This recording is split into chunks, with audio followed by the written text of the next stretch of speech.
This is Saxon Math for 6th grade. Today we're doing lesson 25. We are dividing fractions.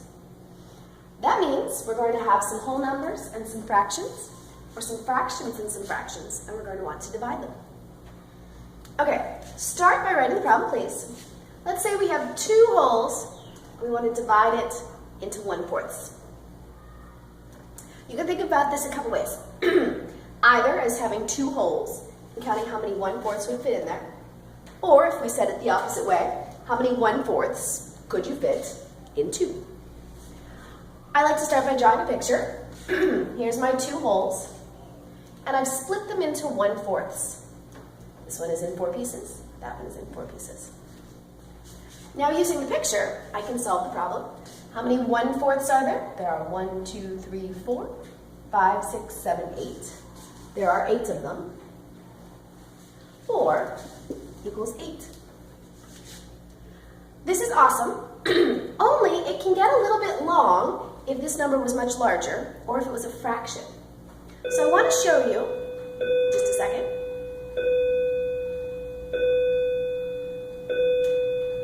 I want to show you a faster way to do it. So here's a quick method. To do exactly the same thing, you can, to divide fractions, take the reciprocal of the second number and multiply. Write that down, pause the video if you need to. Let's look at what that would look like up here. So let's say instead of drawing a picture, I just wanted to do it with the numbers and I wanted to do the quick method. I want to take the reciprocal of the second number and I want to multiply. Okay. I've got fractions. This will work best if I have 2 fractions. A whole number and a fraction is more difficult. A whole number can be written as a fraction if you write it over 1. So for example, 2 can become 2 over 1. It means the same thing. 2 divided by 1 is 2, but it allows me to write it as a fraction. So now I have 2 over 1 divided by 1/4. Now let's do our quick method. Take the reciprocal of the second number and multiply. 2 over 1 times, changing to multiplication, the reciprocal, 4 over 1.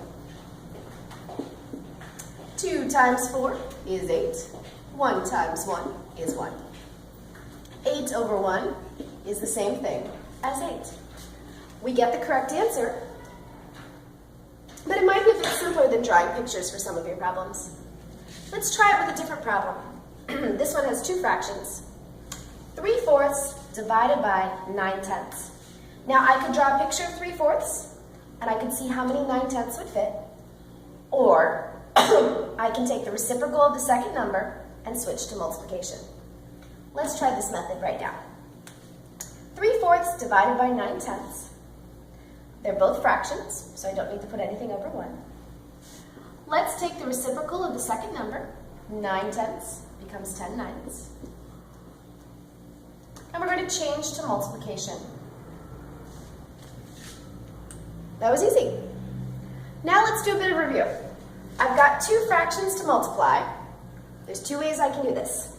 Way 1, I can just multiply across and then reduce. Or, we learned in our lesson just a day or 2 ago that we can reduce before we multiply. I want to reduce before I multiply so that I don't have to do it later. So when I do that, I think, is there anything I can divide out of both the top and the bottom so that I don't have to do it later? For example, I notice I can divide by 3 here, and I can divide by 3 here. 9 is the same thing as 3 times 3. So I could divide a 3 out of both of those.